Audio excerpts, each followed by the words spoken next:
Welcome to the Rugby Bits podcast. We're here to preview the almost final week, depends who you talk to, of the Autumn Nation Series or the Quilter Nation Series, whatever you want to call it. I mean, rugby likes different names and different sponsors for everything. I'm Thala. I'm joined by Shaun today. We're going to look at South Africa's big clash and almost final clash of the year with Ireland. We're going to talk about some other games such as Wales, New Zealand, and France, Australia. And yeah, just preview, look at the teams and see what's going to happen on Saturday. Shaun, in terms of if we can jump straight in terms of the South African team, I don't think there's too many surprises. It's pretty much what our first team has sort of turned out to be, I think, in this, at least the second half of the season.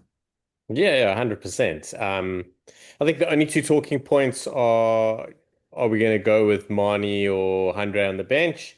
And the other talking point was it Hooker or Moodie on the wing? I think those were the only two things.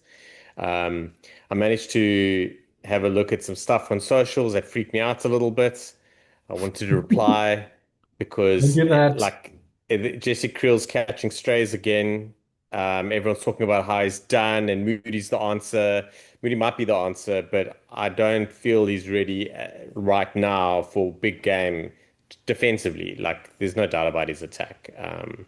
So yeah, I'm bugging out with that. But I really do feel there's only two real talking points, and that would be the replacement 10 and who was going to cover for Curtly Arendse on the wing. Um, but pretty much business as usual. The other thing I think is important, like if something happens to Nortje, we are in a bit of trouble. Like the general reply has been someone will take over. Yeah, obviously, but we don't have a recognized line-out caller. So Peter Sifter-Toy's done it in the past. He's done a decent-ish job. Archie has done it. He's done a decent-ish job. But we all know it wasn't so long ago where we were like, Ruan Nokia cannot be dropped because he's wasn't anywhere in the first three choices, then showed us how good he can do at line out time. I don't think there's any I can't even think of what I'm supposed to say. I don't think there's like any doubt about the fact that Malcolm Marx's poor lineouts also coincided with that period. Yeah. So like if we lose Nokia, I see that as quite a major problem. Mm. And but yeah, the test lineup is pretty much what we expected, which is really weird because Rassie going with what we expect is not really what we expect. Yeah, like I guess it's kind of discomforting that Rassie is sort of doing the more expected thing that you can kind of predict his team now. But yeah, on the other hand, I guess you can understand most of the calls. Like the tens, Libbok has proven himself this season, and while at least he's on form, that he's a great impact player off the bench.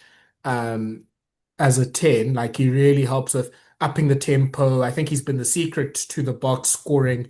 I think it's the stat is about 34% of our points this year have come in the last quarter. And he's been a big part of that. Like he just helps in getting things going. He just helps in sort of upping the tempo with his passing game and his short kicking and long kicking as well. So I'd understand that. Yes, obviously we have a bit of trauma with Ireland and making our goal kicks, but he's in good form right now. So until that stops, like there's no reason why we can't trust him. So I don't have much of a problem with Mani yet on the bench and substituting for Sasha. And obviously Sasha himself can still go to 15 if need be. Marnie's like the way his game has changed and how he has changed in the last year and a half has actually been something quite impressive. Do you think he's changed or do you think he's just in form? I think he's just in form. He's in form, but he's settled, he's Yeah. calmer, so that Yeah. could be a form thing. We where Rassie has done big is that bench. Like we're looking at how that bench. The only gap I see in the bench is that line out caller, which again is something that someone will be taking over. But we pretty much covered, like, I think Moody starts ahead of Hooker because of Moody's ability to play 13. So we could always move to Lendi there, which we've done in the past, but I don't see that happening. I think it depends in the state of the game and where we are. Like if it's open, then Moodie goes to 13. Hooker would then cover the 12, but we've got Willemse that can cover 12. We've got Sasha that can cover 12. So I think it's that 13 space, which is covered. 15, we pretty much sorted bench wise, or should I say cover wise. Um, and yes, it was the Andre kicking versus the Marnie Foreman open play. Andre has been, like, I was quite impressed with his game against Yeah, Italy, it's good. especially under the circumstances. He didn't look as rusty, and I believe the weather's going to be a little bit poor tomorrow. So maybe it will come down to kicking. But the one thing the Springboks have shown is they are less inclined to play conservative rugby because it's starting to become a little bit more natural to us. Like, so we don't default in to let's change everything up completely because of the weather. Like, I have seen us throw the ball around in not so great weather. Been pretty keen with that. So that's pretty cool. And we do kick a lot anyway. Yeah. So, we've got really great chases in the back three. Like we're really looking good. I think in terms of the personnel, but also the game plan, I think Ireland are pretty aware of what's coming their way. Pretty much how the whole world was aware of what was coming their way when Ireland played over the last, say, 3 or 4 years. Mm. Yeah, I think actually that brings to another point with Moody. Ireland's kicking and kick chase on Saturday against Australia was brilliant. Now, you can say that's also partly because Australia's back three was just nowhere, and Jorgensen, I don't think he's good as a fullback when he's sort of the one primarily taking all of the kicks. Like it just nullifies his game where at wing he can sort of come in and pick up the pieces and I think he's better at that role. Um yeah, and obviously they just chose like a back three that wasn't really experienced. And we talked about Australia a lot or earlier in the week about them just not quite being in form and just look like they need to be on holiday. So I don't think Ireland's gonna. I think they collected, I think 33% of their contestable kicks, which is quite good. I don't think they're expecting to get that against South Africa, but get Moody in there. He's obviously got the height. He's really good under the high ball. He's up And against James Lowe, who's obviously a pretty experienced campaigner as well. but Moody's cooking under the high ball at the Yeah. moment. Like he's always been a massive asset there, but it's almost like he's just smoking everything at the moment. He's massive, like 6 foot plus. So just him getting up there, tapping the ball back, and we've got such unbelievable chase behind that. Like it's so good for us. So yeah, I'm interested to see if Ireland still main. I mean, this is kind of the new Ireland now. They're kicking a lot more. They're trying sort of the contestable game. They're trying to sort of counterattack from that. So I'm wondering if that's how they think it's is the way to beat South Africa. Because it kind of felt like both Italy and France were trying to do more contestables, trying to sort of get into the 22 like that. Like they've realized they can't really attack from their own half and sort of just march up the field because South Africa's defense will sort of eat you up. So that'll be interesting to monitor. The Nokia point, I really like it. Like we saw last year, it was just a struggle with when it was Etzebeth and Snyman, who probably will be the lock pairing if Nokia has to go off. When that was happening, then yeah, it was between it felt like it was between Peter Steff and Etzebeth and Snyman kind of calling it. I felt like it was primarily on Snyman actually, and it just didn't really work. Like Snyman doesn't really do that for his like domestic or club side. Peter Steff and Etzebeth don't do that at all. Peter Steff obviously has pretty much stopped being a lock almost a decade ago. So it is an issue.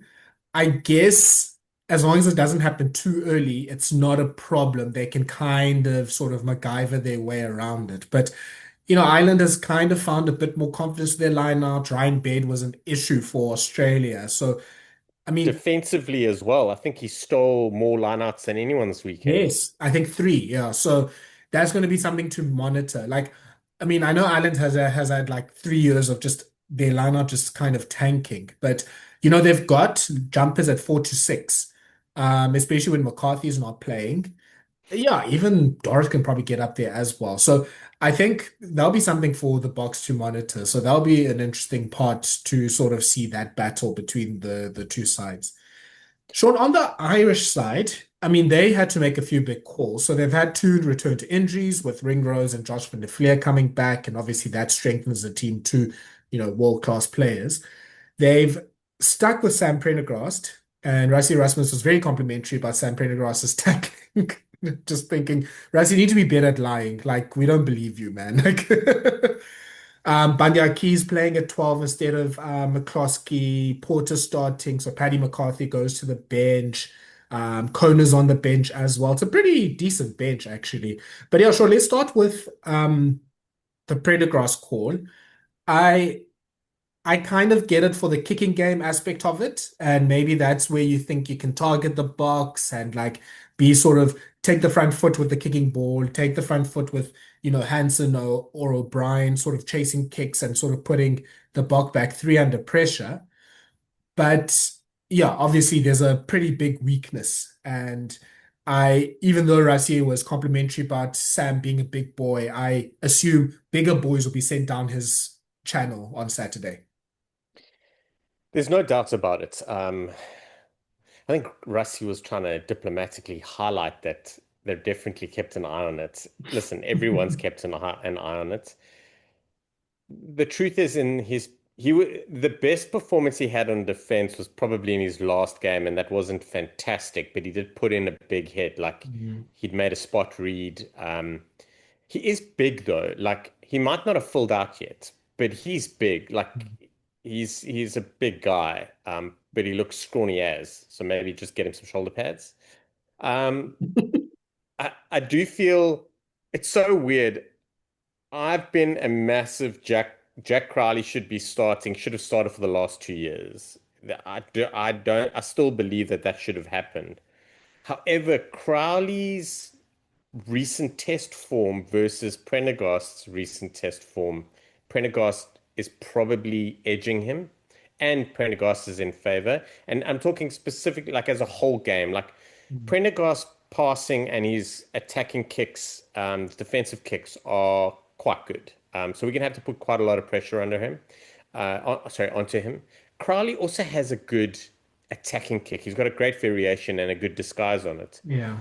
I think it's much of a muchness right now. Like if we had to look at November, I think it's much of a muchness who gets selected. So Yeah. I don't think it's such a major thing that Crowley's benched. I think they both kind of have their pros and cons. Crowley finishing the game, if he gets a good 30 minutes, which is not really Andy Farrell's way, like he wouldn't really do that. Like he'll put Crowley on for like 15 or 20 minutes. But I think if Crowley got a good 30, maybe 40 minutes, we'd probably see a bit more. Um, but I'm really worried about Prendergast and just the way he picks up and manages things, specifically on attack. So we'd have to really stop them on that gain line. And I think front football, where most people excel, but Prendergast would be absolutely deadly on front football. Yeah. And I mean, we saw on Saturday, like Ireland's attack started looking like the Ireland of old, where they just are so efficient in the 22. I think even in their loss to New Zealand, they showed that, look, get them in the 22, they can take their chances. So I think that's a big thing for South Africa is obviously number one, try to stop them from getting into the 22 and getting those entries and getting the ability to make get those points. But once they get into the 22 and they sort of get into their phase play and sort of the island that we have known and loved, like yeah, I think Prendergast, even though he might not necessarily be an attacking force in himself because he doesn't necessarily have the running game that maybe Crowley has. Like his ability to make a pass when there is a 2 meter, 140 kilogram person like just breathing on him is great. And he can do the attacking kicks and he can do like the quick decisions to put someone else in space and sort of sacrifice himself. So yeah, it'll be interesting. I mean, it's kind of like what we've seen with even the Scots when they play South Africa. And obviously, it hasn't really worked for them, to be fair. But like, Prendergast is happy to be bait, basically, for big tacklers. And if that helps with putting someone through, he doesn't really mind that. Set the trap.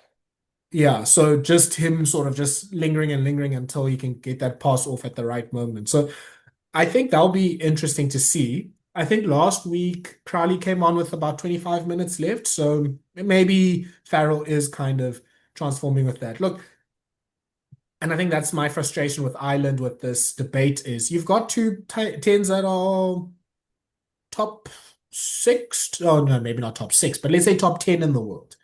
That's a good thing. And they are kind of on the same level. They kind of like they give and get in certain areas. That's fine. So you can always have close to world-class 10 on the field the whole time. I mean, that's what South Africa's kind of realizing right now. Like, trust us, I think even from a South African perspective, when we basically could, if it was not Pollard, we were panicking. Like, this is a good place to be in. So I can kind of see them sort of substituting between those two. Yeah, I do. I really feel that they're in a, as you say, in a good space. They're probably like Ireland are so used to having 110 operating at 8 plus. Yeah. But now they've got two tens operating at 6.5, maybe at a 7. Yeah. Like no one's really pulled ahead. They both it swings and roundabouts. They both have pros and cons in different spaces, so it's not going to be copy and paste. I think it's just about the time. I really feel the midfield will impact this quite seriously. Mm. I'm quite surprised with the midfield. I think the big talking points on Ireland outside of this 10 conversation are at 8 in the midfield and obviously at prop. But I think this midfield is not the form midfield. There's Yeah. there's no doubt about it in my mind. The thing is Garry Ringrose is coming out with an 8 out of 10 game though. Like he's off form, but he's going to come and cook. Bundee is definitely best suited to start as opposed to bench. So I think they've got the best out of what they need now. And I'm very interested to see what plans they have for the Springboks and how they're going to try and unlock us. I think it might be quite a few little shorter kicks as opposed to long ranges. Mm. But both Crowley and Prendergast have both. Um, so I'm quite interested. I think it could be much of the same as the last few years were with this midfield, where it's going to be just trucking it up and sorting it out. Where I think if they had their full midfield on, that's been running most of this November, they'd probably be a little bit different. Yeah. I mean, McCloskey's unfortunately injured, so that is a bit of a negative. I thought Henshaw was decent, so I'm kind of surprised he's not in the 23 at all. I think he picked up an injury. Oh, I think that's why he's out. Yeah. The Henshaw one, obviously, with him being able to play 12 or 13, gives you a little bit of wiggle room. But I think he picked up an injury, and that's why he's not playing. yeah. So Tom Farrell's on the bench, which is, I think, interesting. I mean, it's a second test if he plays, but he's really experienced. Like he's in his 30s, so it's not like he doesn't know what to expect. He's played against most of these South Africans in the URC as well. And I mean, yeah, Munster usually has a good record against South African teams, so I don't think he'll be too overawed. Um, yeah, I guess with that in mind, you kind of don't have a choice but to go back to Aki and Ringrose. Like, yes, they're not the form pair, but you know what you can get from them. Ringrose will be great in defense. I think he'll we know what we can expect from Ringrose in terms of making those defensive reads. Sometimes it will come off, sometimes it might not. That's for the box to try and expose them. But you want him to be that one making the decisions as opposed to, I don't know, maybe if it's not Henshaw, if it's then I don't know if you want Farrell to do that at the moment. And then Bundee, we said it on Monday, he loves playing against South Africa. He loves sort of that game line battle with the LND. So I'm expecting this is kind of made, I think, for the experienced older Irish players that have been doubted, I think, on in the public and social media to have a really good game. So I'm kind of already expecting Aki and Lowe and Furlong and those sort of players having a good game. If Aki and Lowe don't perform this weekend, I reckon the noise for them to get dropped will get a lot louder. Yeah. I know everyone's struggling a little bit with Aki because they think that his career's over. Um, with any player being competitive, you obviously want to push it longer. I agree with you totally. I think this midfield is the right midfield under the circumstances for Ireland to pick, and I think Aki's going to come out absolutely smoking. Interesting. Ringrose does make some great spot reads and absolutely shudders people with some flipping bone rattlers. But he has been a little suspect recently. Mm. I've seen a couple things that come through on him, which is not the norm. He's generally very tight. So I don't know Yeah. if he's kind of like allowing that scramble defense to save the day so he can make more of those spot tackles, and they're big. Like if he makes a spot tackle like that on you, it doesn't matter who it is, like you definitely have a half an eye on him moving forward because he really does hit you hard. um I think he hits the hardest out of all four midfielders starting, Mm. like if he gets a spot on.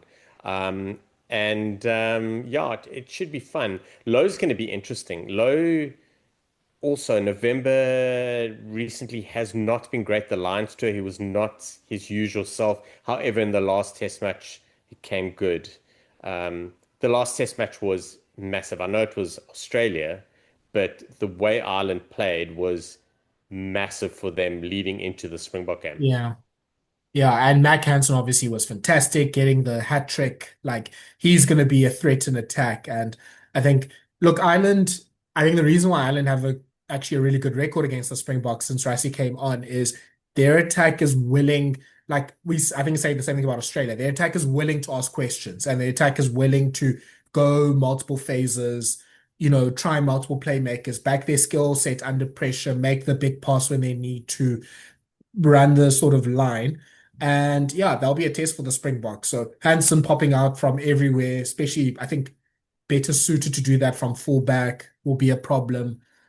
Lowe, I think, will find himself be a bit more familiar, I think, with that. So I think that's where the Boks should try to target him to sort of counteract that and be like, okay, put a few high balls on him, get Moodie to sort of jump over him and sort of take his confidence off a bit. And we all know, we haven't mentioned him yet, but like the game revolves around Jamison Gibson-Park, who I think he was kind of falling off a little bit with form end of last season, even with the Lions, he wasn't at his best, but he seems to be right back at it, especially in the Lions, I mean, the Australia game. Like he was, especially when he was, I don't even know if he was scrum half or wing or whatever his position was, just, whatever he wanted to do. The DuPont roving role. Yeah, so he was just doing whatever he wanted, and that's a super dangerous player when he's on song. Probably the most important player on the field for Ireland this weekend. Yeah, He's the link between the backs and the forwards, and he really does dictate a lot. He's got that long, massive 15-meter flat cutout pass, which they use a lot when Ireland are Mm. in the opposition 22. Yeah, He's got a great kick, and 9 times out of 10, he makes the right decision, whether it's bringing in a forward to carry, whether it's to slow down or speed up. He everything revolves around him. Like we need to put him under pressure, but there's also an argument for we could put him under the normal amount of pressure, i.e., not like focus on him and then just manage the people around him because they will have multiple options. And if we just make those right decisions and drive them back, it will impact him. yeah. I remember in the World Cup game, Ireland played so narrow. Like they just decided, look, if the rush defense is going to sort of umbrella up and Jesse Creel's going to be sort of in the nose of the fly half, let's just play around the fly half and play inside balls, play with pods off nine. And then I think in the South Africa tour, they were just like, we can actually play a bit wider. And that's when I think Jamie Osborne was cooking out wide and they sort of got a bit more width to the game. So I think they've shown they can sort of go in between sort of the two of sort of keeping it tight and playing it wide. So it'll be interesting to see how they go about this because yes, Ireland obviously doesn't necessarily have the pack and I haven't really talked about it, but more or less what you expect with considering the injuries, more or less the first choice pack, except for maybe Joe McCarthy would be involved. Um, I like I like the selection of Paddy McCarthy. Like he's had a really good November. He's pretty much now won that second choice loose head role. He seems to be trusted enough to make Porter not play, 79 minutes and 50 seconds. Like he can actually get off maybe in the 60th minute. But yeah, that pack in the reserves, McCarthy's in decent form, Ken Prendergast on good form.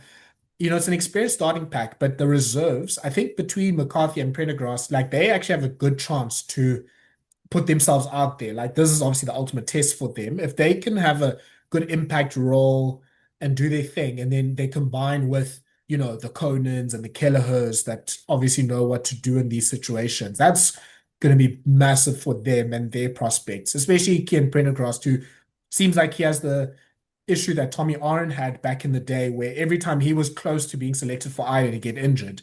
But now he actually, I think this is the first, I think I saw somewhere it's the first time he's played three tests in a row for Ireland. Crazy. Yeah, they've got a solid bench. Andy Farrell's got a backup option now for Porter, which Mm. It's as massive. much as he's a young backup, young inexperienced backup option, he's a viable one. Someone that can really just sort of shore up the scrum. You're not maybe not going to be striking, but he does a lot, and he does a lot of good stuff. The big focal point for me is at eight. Having Conan and Doris on the field at the same time, like they did last week, I'm not particularly a big fan of. Yeah. There's a couple reasons behind it. I think it throws out the balance, but they're both out and out eights. And to not play them both as out and out eights, you're really taking away from that impact of playing them both in the same time. Like the balance is thrown. Having Doris play and then having the ability to bring Conan on afterwards is huge. They are the same intensity. There are slight differences to their game, but you're basically bringing on a Visser for a Vermeulen kind of Mm. scenario where you've got two really, really good eights. So I think that's it. I do see they could potentially have Doris and Conan on to finish the game. I'm Yeah, not sure if probably. I'm unhappy with that. Like I do see the value in it. But what Baird has done is Baird has forced that change in that they don't have to start trying to Fleer, Doris, and Conan at the same time. Baird has been brilliant. Lots of guys have been talking about him for a long time about like his skill set, his speed, etc., etc. And Van der Fleer is just a massive volume guy. Like he's Mm. high tackle count, high ruck count, high carry count, curry. So he's pretty busy. And what he does is he will allow Baird to be freed up a little bit and allow um, Doris to play more of his own game, which is relatively tight, but Doris is excellent. The battle at eights this weekend is going to be quite Mm. something. Epic. We have Visa versus Doris, and then we potentially have Conan versus Quagga. Like it's huge. Yeah. So what's the one thing you think Ireland needs to get right to win this? I think, look, the Box can sort of try to run away with it with their record. They're the favorites this weekend for sure. So what does Ireland have to do in order to win this? I think that their very first strike play needs to work. So if it's whether it's off a scrum or a line out or whatever, that first move that they make needs to create a line break. That for me will change everything. It'll change the perception of how people are playing and or sort of seeing things and the pictures. It'll also change the defensive setup from the Springboks. If we can smoke them back in the because Ireland they're high volume attack, high Mm. phase, and they'll keep it tight. But when they strike, they need to strike and let it go. It'll change the way Prendergast plays, and Prendergast on form is quite something. So we are in for a massive one. I do think, and I mentioned it, I think they're going to be changing up the length of their kicks and that space that they're going to get going. But Willems is in such ridiculous form. Both our wingers are perfectly fine. Creel turns and covers, and so does Delendi quite well. And obviously, we've got Kobus at nine, who's a great kind of sweep. So we can be expecting something different, but that first strike play from them needs to create a line break, even 10 meters, 5 meters, something. Yeah, just put a bit of doubt, I guess, I think is that what it needs to do. And that's, I think, what Ireland specialize in is if they put your midfield especially, but just your whole defense in a bit of like, ooh, we thought it would be this guy, but now this guy came out of nowhere in this line, and we don't know because that's the whole thing with Irish attack is they've got three or four options pretty much for every pass. So if you could just put that seed of doubt, I think that helps you sort of run downhill. If the Indian Creole and the loose forwards and whoever are reading the first few attacks easily, oh goodness, it becomes a long game. Look, I Ireland think, also, yeah. sorry, I think that's also why Hansen is such a big factor in this play Mm, because he has so much unknown and not for everyone else. He has unknown for his own teammates and the defense about what's going to happen. Like he will spot something quite far away. He'll be able to manage it. He does create something like his running lines are not run of the mill. He might go a little bit further crossfield than normal because he wants to draw someone out. He spots a weakness somewhere, and then he's always got the great support there. So I think he'll be key for that. yeah. I see also in the stats, Ireland kicked 45 times on Saturday against Australia. Like, yeah, weather kind of factored that because it was quite wet on Saturday. It seemed like you said earlier, it seems like it's going to be the same this weekend. But that, yeah, like I think then because of that, we can expect Ireland to sort of put boot to ball a lot more than they maybe have like 2 or so years ago.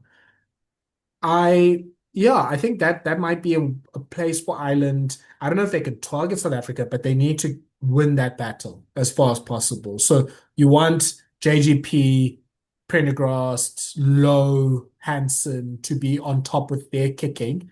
And then obviously the likes of O'Brien, the centers, Lowe probably again, they need to be great with their chase. And obviously whatever they receive in kind from South Africa, they need to handle as well.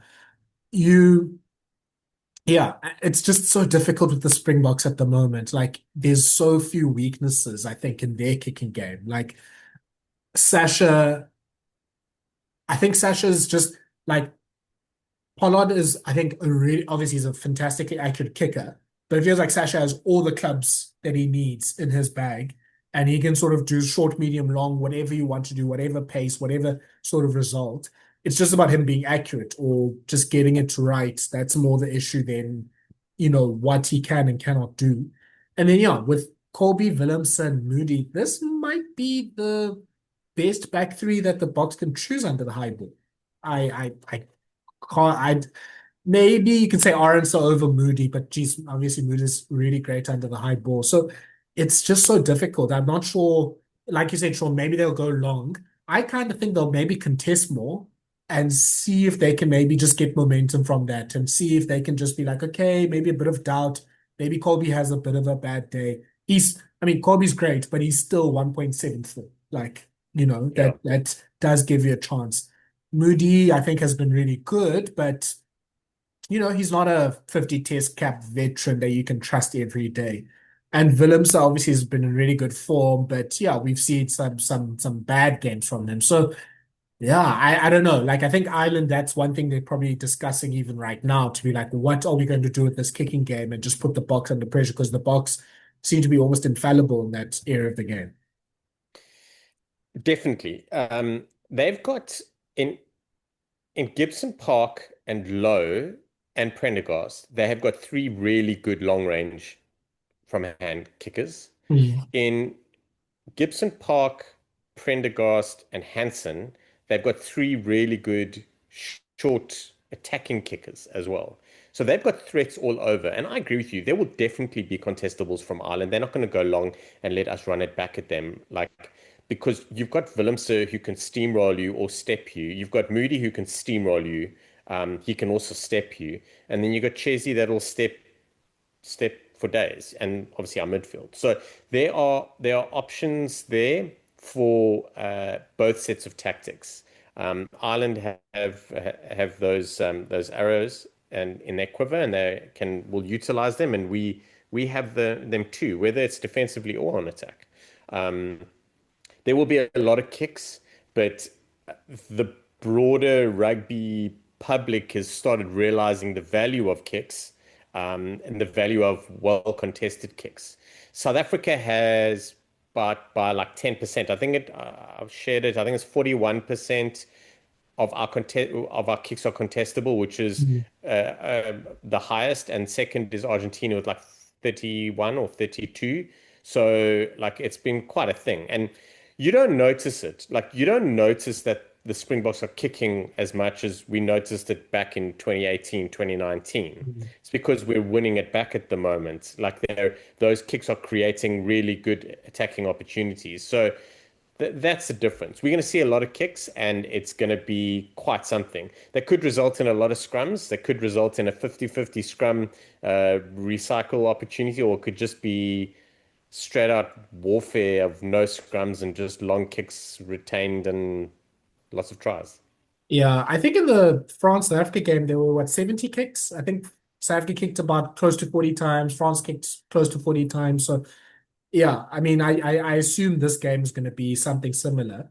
Just quickly on the scrum aspect of it, I mean, Andrew Porter, we've I think has been a talking point for many years, and his straightness for scrummaging.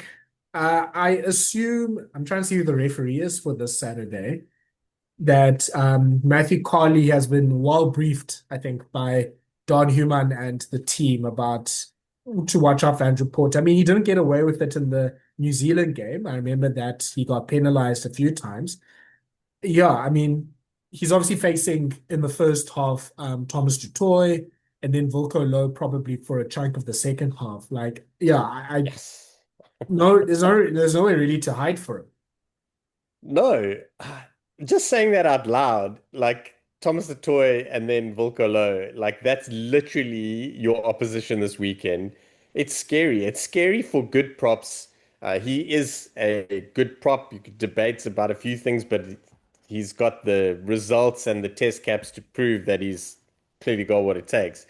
But if you get on top of him and the ref sees it that way, he's going to be in trouble. And then but we've been saying it for years, and he's never really been in trouble. Like he's never really been blown out of a game for something that seemingly looks obvious. So there's that. But I do believe, without a shadow of a doubt, judging by what happened against the All Blacks and judging by him not starting last week, which wasn't a form thing, it was just more a tester and a resting thing, is we will target the scrum again. I mean, sheesh, I'm not really kind of revealing any state secrets here, but I do feel that we are going to do some scrum targeting big time this weekend, especially when you look at our bench.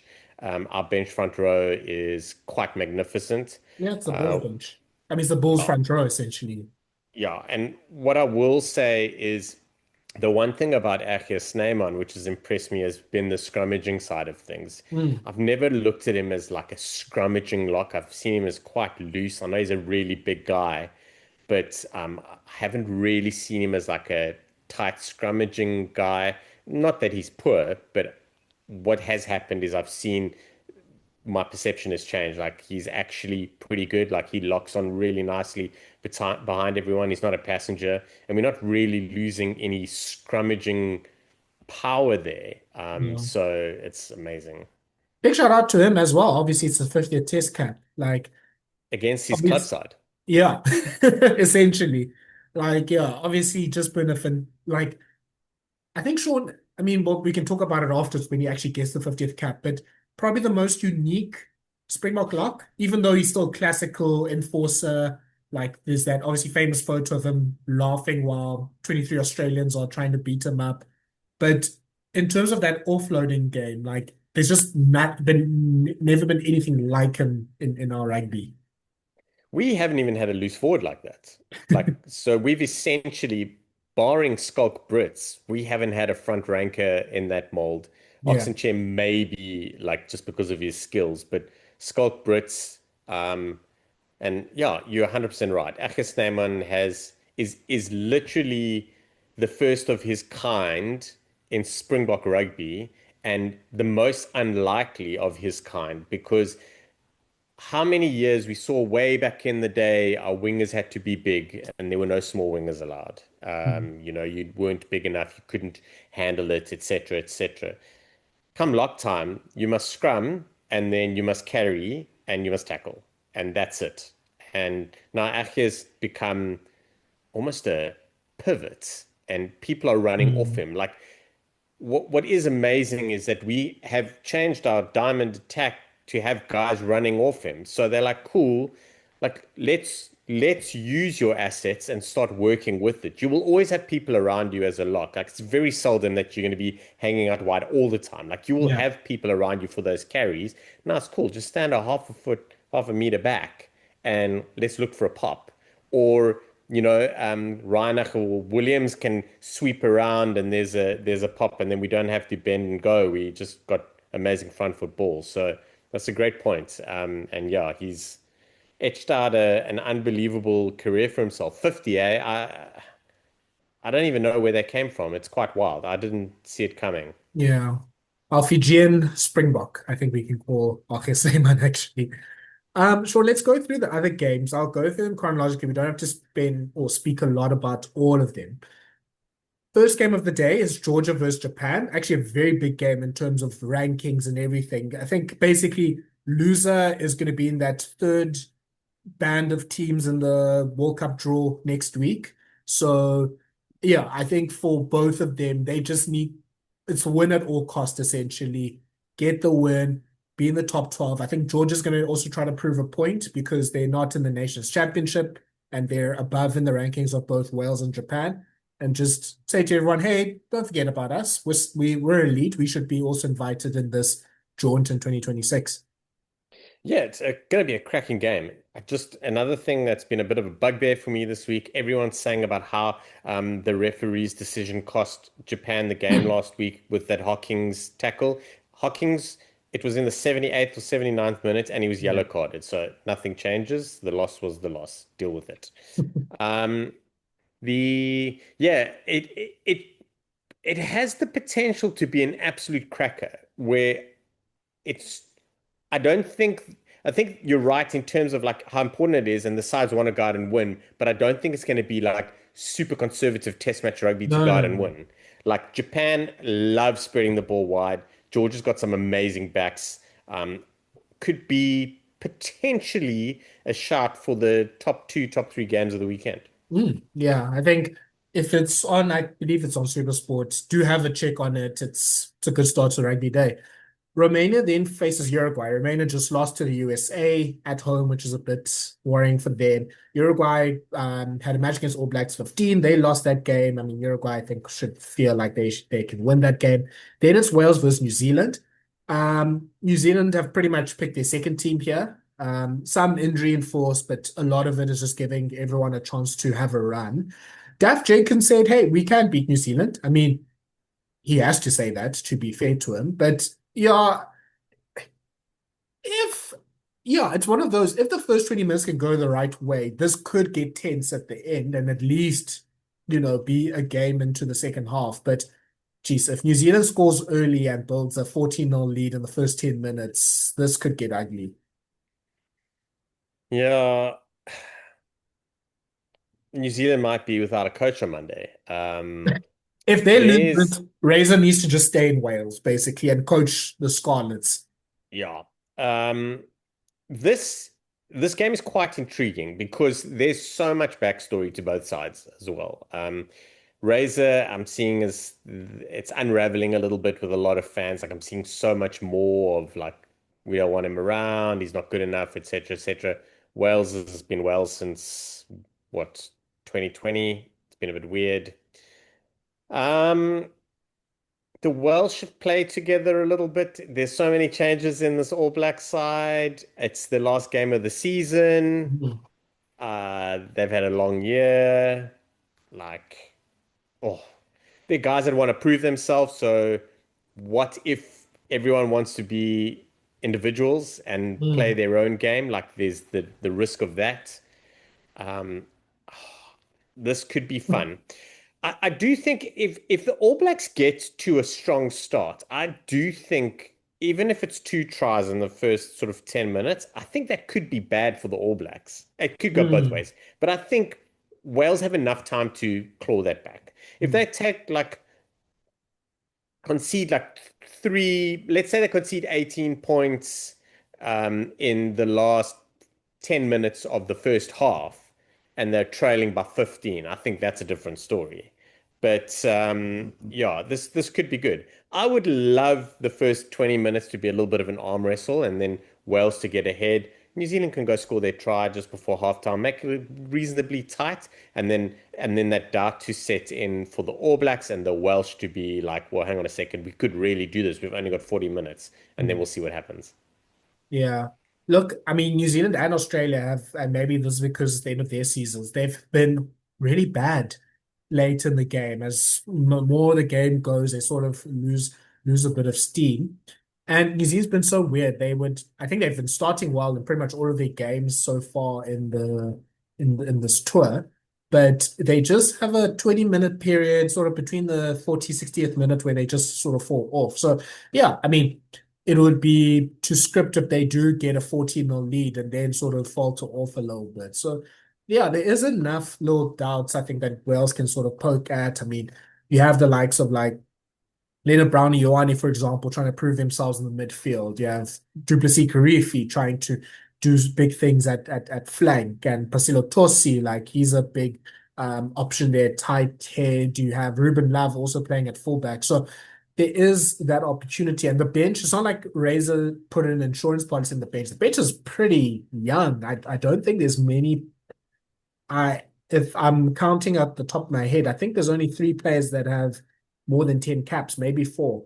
Fletcher Newell, Finn Christie, Severis. I think Fainga'anuku's actually, yeah, I think he has more than 10 caps. So that's only half your bench is pretty inexperienced. So yeah, if this is tight in 60 minutes and now Razor's kind of looking at his bench being like, oh, yeah, this could be something. But yeah, like I think for Wales, just which I think they've been relatively decent at the last 2 weeks, just be intense. Just, try to make your tackles, try to sort of do the things, make the rugby as simple as possible. Everything else will kind of fall into it.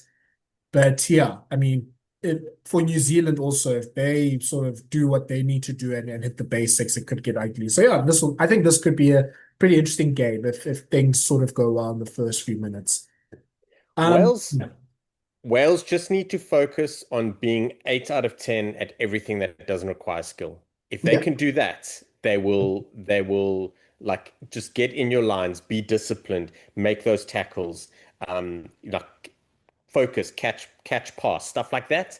I really think that they will build their confidence and then open up a little bit later because the All Blacks will doubt things if things aren't going their way. Yeah. So many changes. They'll be like, oh, it doesn't matter. Last game of the season, like we knew that we haven't played together, so it's okay that this game is close. Because even if it's like a 5 point game at full time, either way, well, if it's Mm. a 5 point game to the All Blacks at full time, I still think Razor's under massive pressure. Oh, Everyone's 100%. expecting them to put 50, or Yeah. they were expected to put 50, and I don't know it'll happen.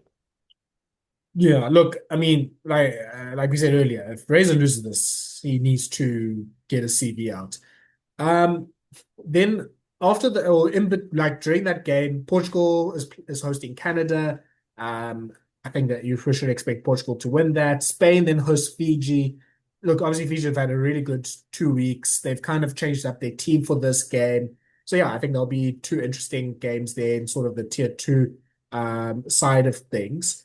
It's don't think. Well, I mean, I say Fiji's changed up things. Like yeah, likes of Tuisova aren't playing, but you sub off Tuisova for Potito. It's not really a break for you as the Spanish. So yeah, I think it's for Fiji's sake. It's obviously a good place for them to get a win. I think Portugal Canada could also be a sneaky nice game. I think Portugal's kind of come down, Canada's sort of rising up, so they could meet each other at the right place.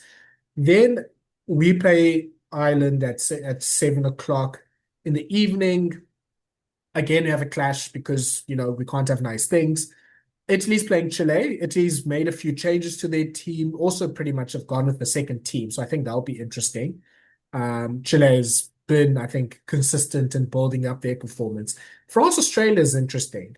France have pretty much gone with, you know, the tried and tested, seeing that Geelong, um, Olivon, Aldred loose trios, like feels like okay, things are going back to normal, but it's a bit worrying in some senses that they've had to sort of revert back to that. Like it may be also saying that maybe other players aren't really coming through.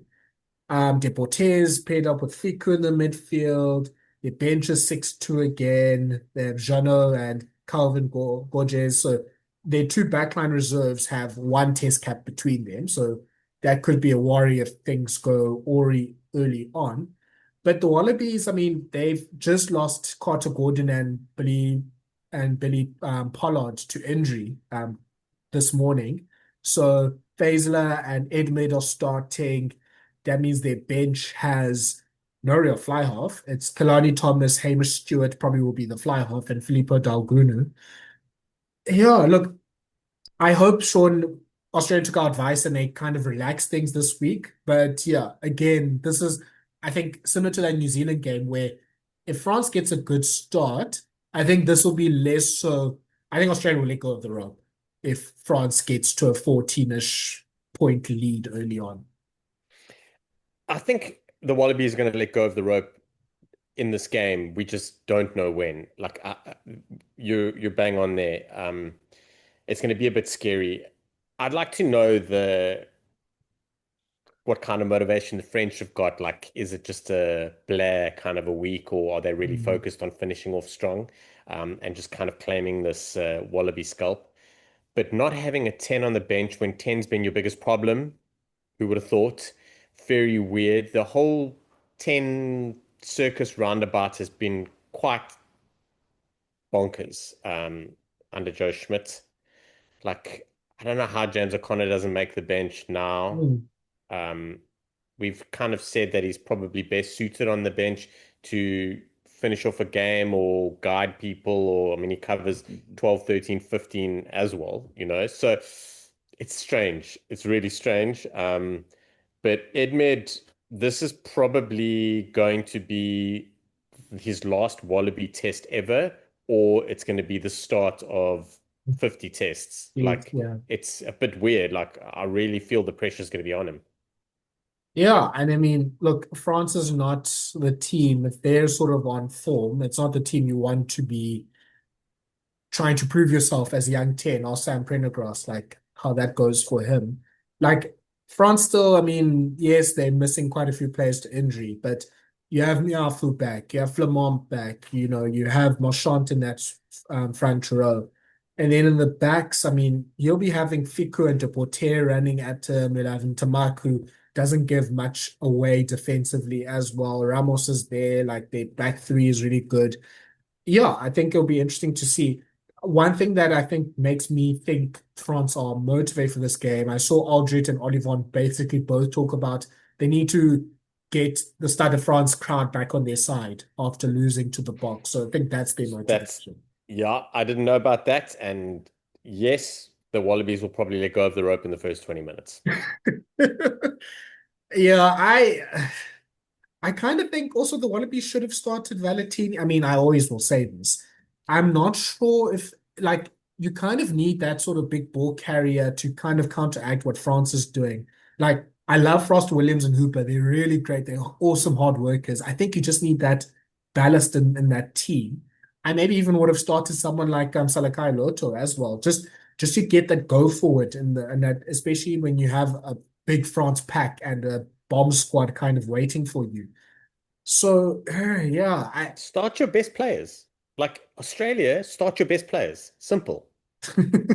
I I'm not sure where they get their wins. Like, yeah, I think this, yeah.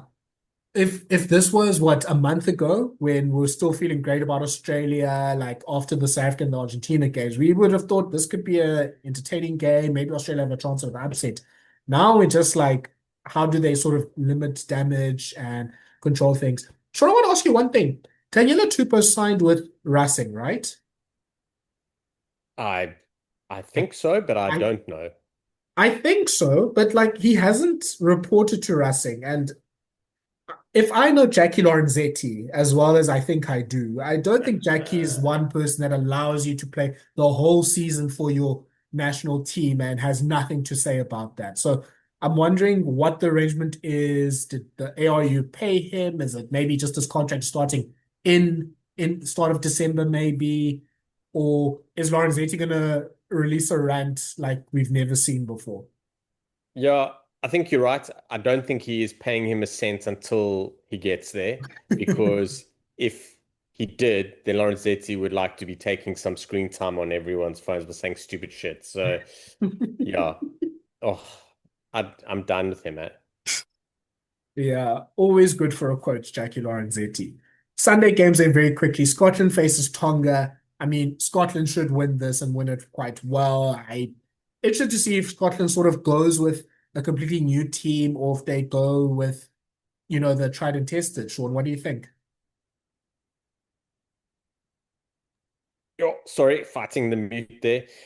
Scotland, I think there will be a sprinkling of changes. Hmm. I don't think they're going to go full, like make 25 changes. I think there'll be a sprinkling of changes because they also need to win back the fans, and Hmm. they need to they what they actually need to do is show everyone, and Carl Stein came out and said as much, like, we're going to go and do this. Like, doesn't matter, I don't care what all the noise is, the background noise, I don't care who the opponents are. We are going to go out and do it, and we're going to do it well. So we can finish the year and just be like, okay, cool.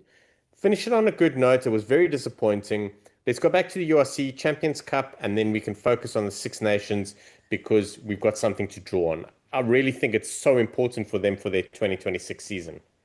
Yeah. Look, another person that if the result doesn't go his way, well, okay, Cricket Times at least already has a job, but yeah, would be under a lot of pressure.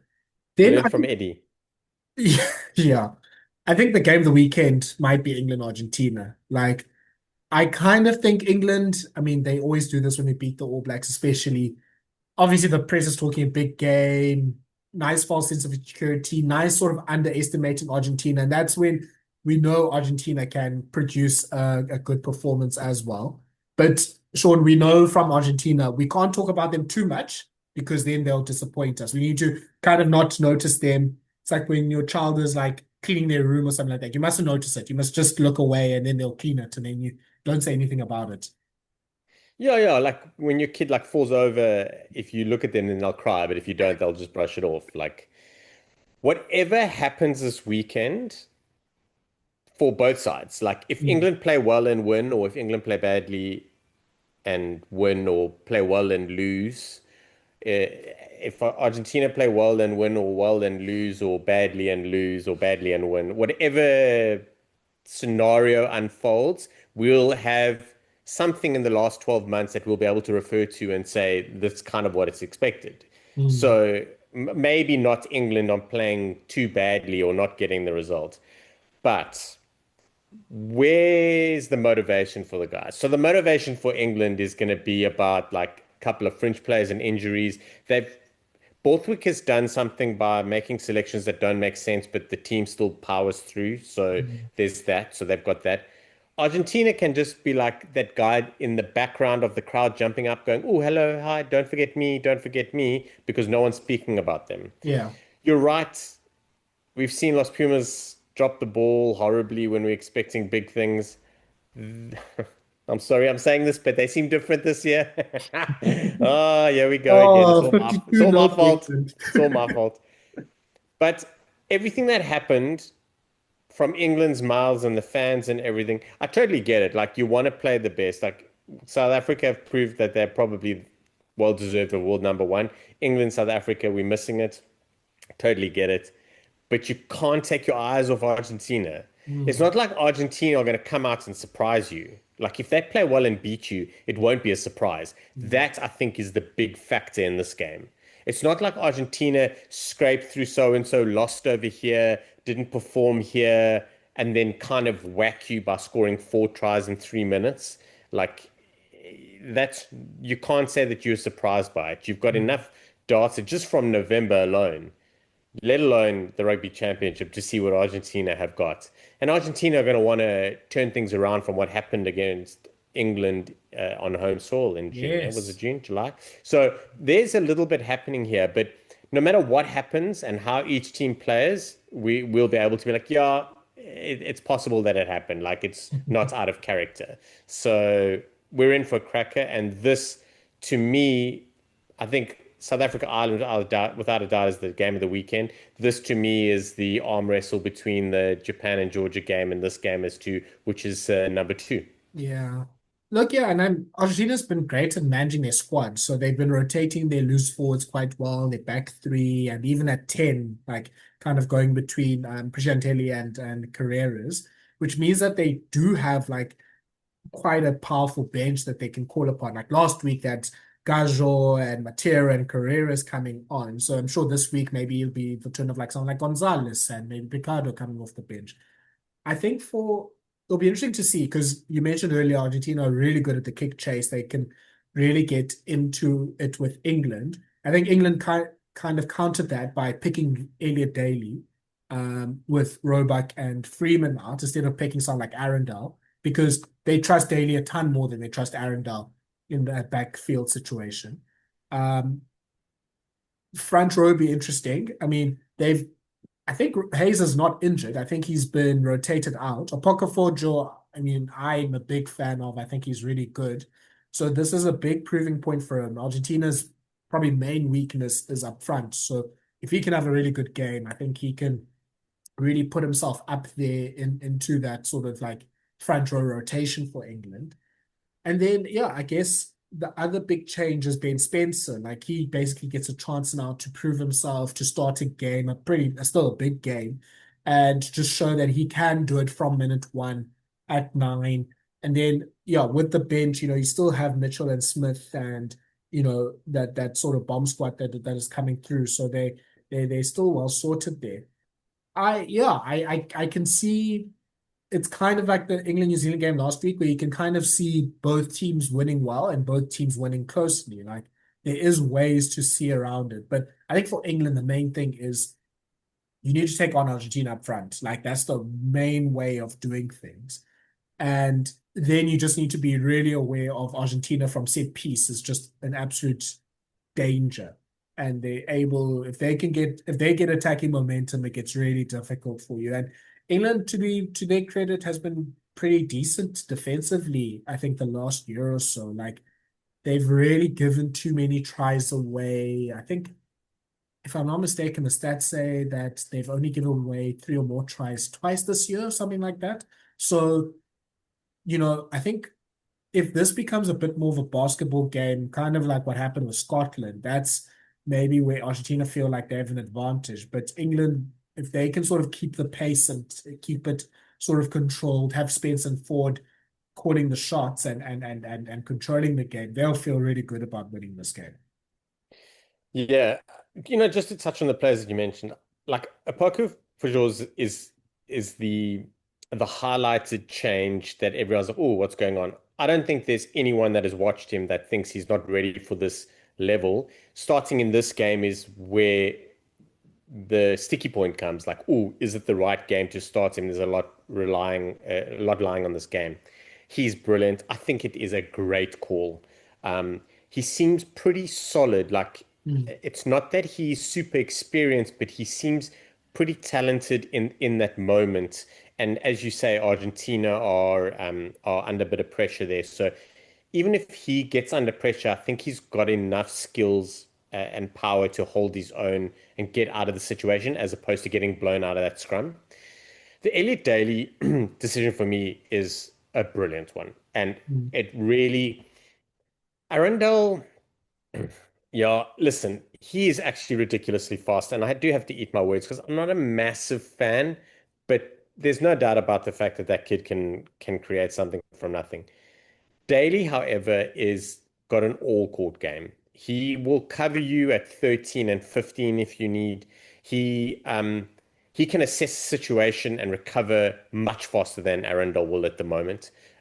So if there's a problem, like Arundel bails himself out of trouble because he's so fast. So he will Yeah. make an error and then he will get out of that error because he's quick. But that's not going to happen against Argentina. Like if they turn you, you're done. So I think the daily call is a great one. I have no problem with it, but then I'm also a big fan.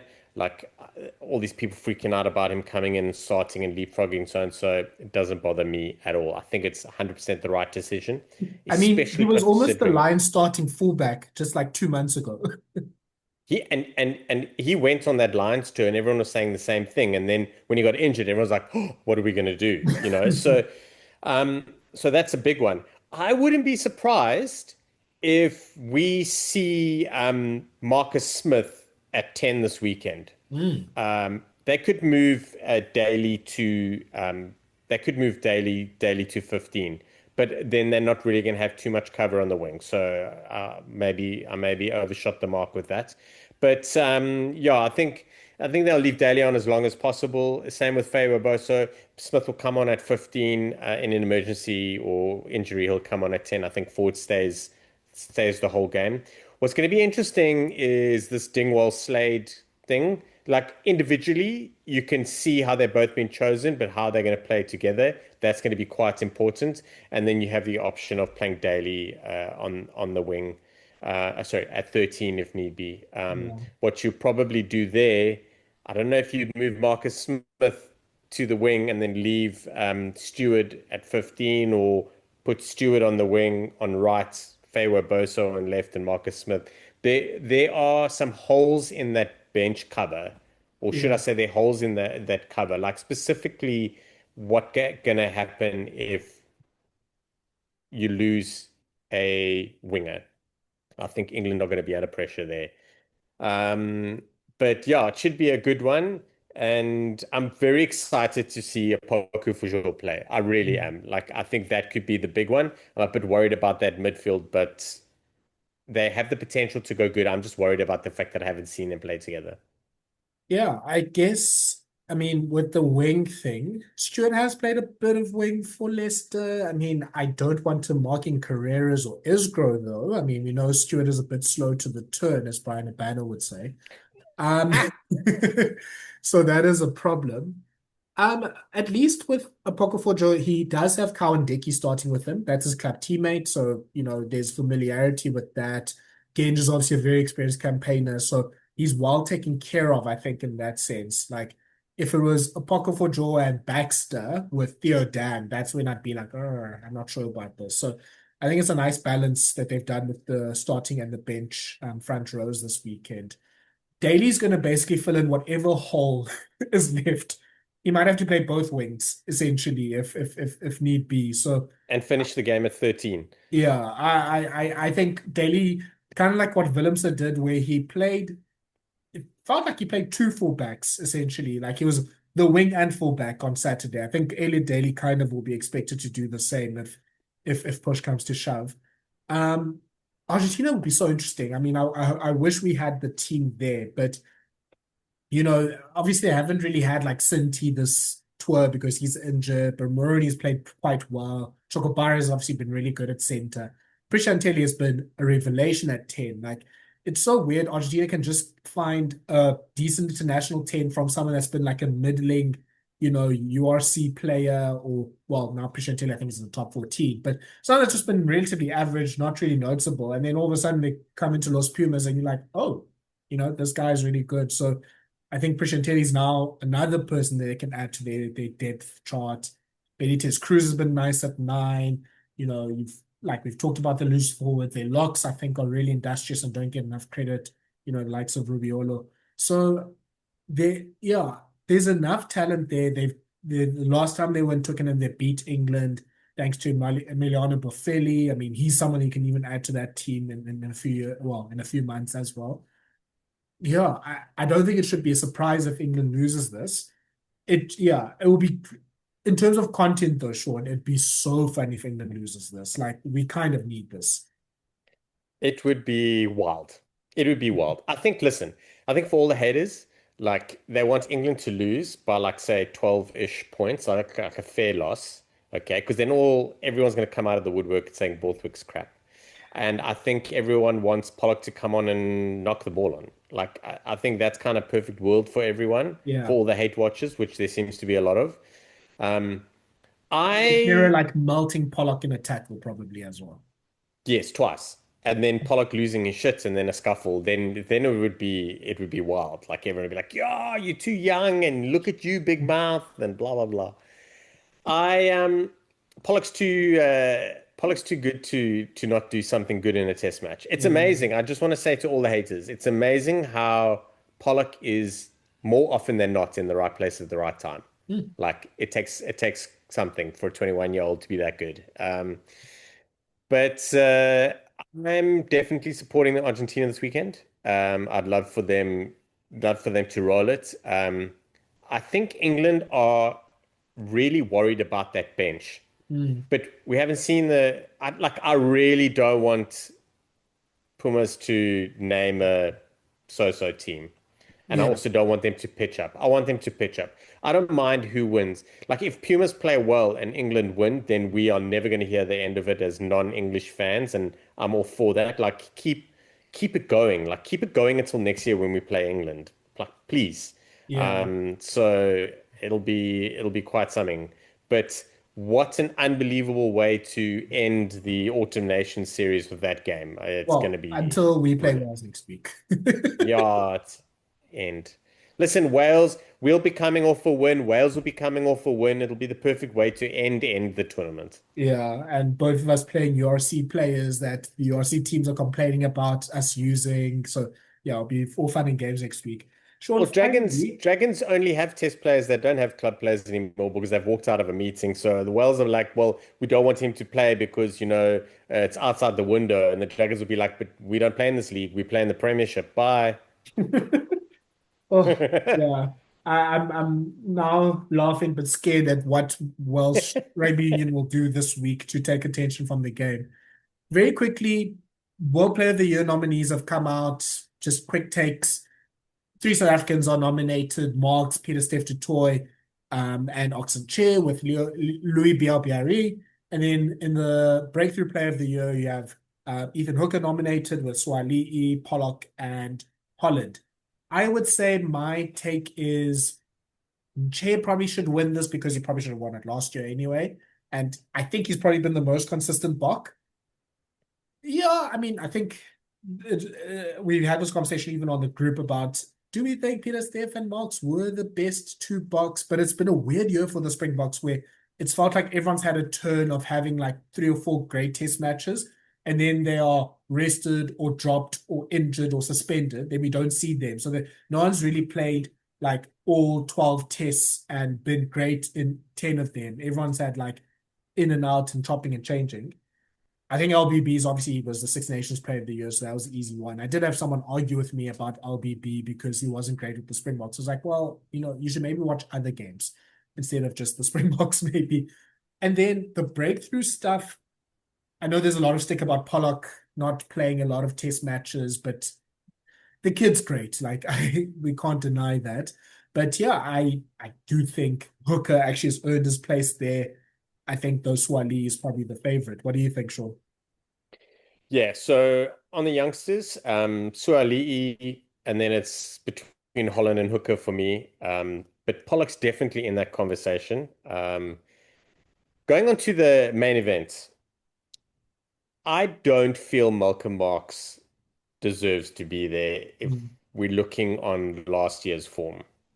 Um, I think that's a big shout. We had quite a few problems. For me, it will still be another South African. It'll be Chesson Colby. Chesson Colby has been that guy that we have relied on this whole year. Like he's always doing something. He's solid on defense. Like he's really been a player on the park that you just don't worry about. And to do it at his age with all the pressures of Springbok rugby and our system and everyone after you, plenty high balls, I'm like happy for him to have it. Peter Steph his bad game is everyone's best game. Like I can totally get it. I'm with you on the Ox, and Bill Barret has been outstanding. Like the thing is, for him to win this is not going to be World Rugby against the Springboks. Like he's set the record for the Six Nations. He is scoring tries for fun.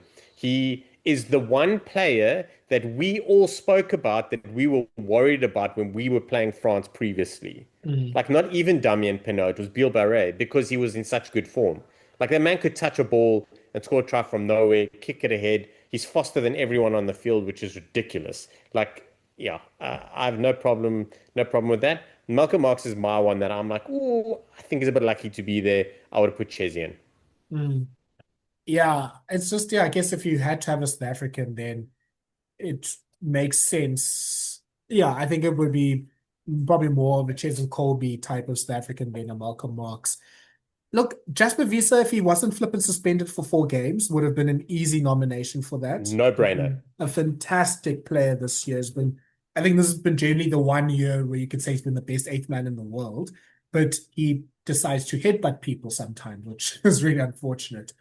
Yeah, and it's yeah, it's been weird. Like I think there's been times where Peter Steff has kind of played it at third gear, but his third gear is obviously still great. I think Etzebeth's also sort of turned it down a few times. I think there's been a few on and offs with the likes of Kolisi. I think in the backline, obviously Dialendi and Kriel didn't start some of the big games just because of, I guess, rotation, whatever the case may be. So yeah, like Sasha and Willemse a few months ago, people were literally saying these guys are off form. They need to play with the Stormers. They're not playing well enough, and now they're really good. So, yeah, I think it's a weird year where I think the Springboks are clearly the number one team in the world, but I don't think it's because of individual players necessarily. It hasn't been like stellar years from the individuals. It's just been a team of 40-ish players that can all sub in and fill in for each other and do well, which is a credit to the team. This is probably the one year where I don't think the Boks necessarily deserve 3 nominations. It's which is weird how it works out. Maybe there's been other years where the Boks haven't been as dominant, where maybe you could say, okay, there's 2 or 3 players that can come into this conversation. This year, yeah, I think it would have also been very happy and feasible to have for them to have just Ox and then have other people. Like, so that's a weird thing. And also, no person from the Lions series nominated. That's new. Like, usually, especially in the Lions, you're so big in world rugby, there'd be at least one person either from the Lions or the team that play the Lions getting a nomination. Yeah, good point. I tell you what, Damien Willemse, if he wasn't injured this year, he would be a shoo-in. Yeah. He's in But he ridiculous also had form. like a few weird games in like July and at this, I mean, even at that game in Australia that you didn't watch. Didn't happen. It didn't happen, but yeah, he was a bit iffy then, and people saying he still looks like he's not in full tilt and everything. Then he just been great since Wellington. Like if there was a player of the year from Wellington onwards, I think the Boks have 15 candidates. It's just True. that we also have to consider the fact that there were 4 or 5 tests before that. Yeah, yeah, true. So it goes from the start of November until the end of October. Yeah. That's the time frame. So everyone needs to be aware that this time next year we need to consider these test matches in which there are a lot of South Africans that can put their hand up. None of the fives, but a lot of South Africans. If we continue the trajectory. So yeah, when will Ranocchia take out Sam Prendergast? I guess that's the big question. At least Prendergast is a bit taller than Ramos and Garbisi, so it's less likely there's a shoulder charge there. Well, I tell you, it's very likely that Prendergast is going to be putting a shoulder on a number five. That's more likely to happen because we're going to be sending everyone down his channel.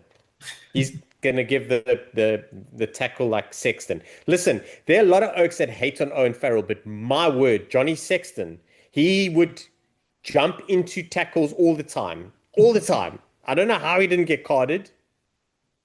Just yeah, you just need to be subtle. I think that's the big lesson for the Springbok locks as well. Like, Sexton wasn't subtle. He was oh, I like, don't know then, Sean. I think you can't be as obvious as Faz. I think that's the problem. Farrell, I think sometimes is just a bit too obvious. true, true.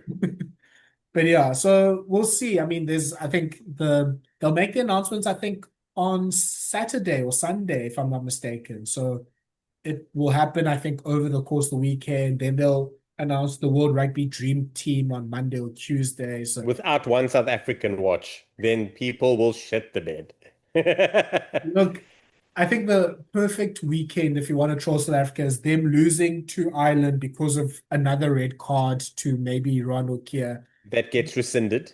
That gets rescinded on Monday. RBB winning player of the year. And then, yeah, the World Dream Team. Henry having both of Pollock them. winning Junior Player of the Year, and then Henry Yes. Pollock captaining the dream team. And there'd be no South Africans, even though there were three nominated. That would be, yeah, I think Twitter would be like closed down essentially if that happened. And then Rassie not naming his team early next week. He's got to name it early. We've had 3 weeks of Thursdays. It's time for a Tuesday. It's time for a Tuesday. Yeah, I think this would be the difficult one because, yeah, I don't know if the resolution happened between the URC teams and Saru because the URC teams were like, look, we need to pay us, I think it was about 200,000 Rand per player that is selected for this game against Wales.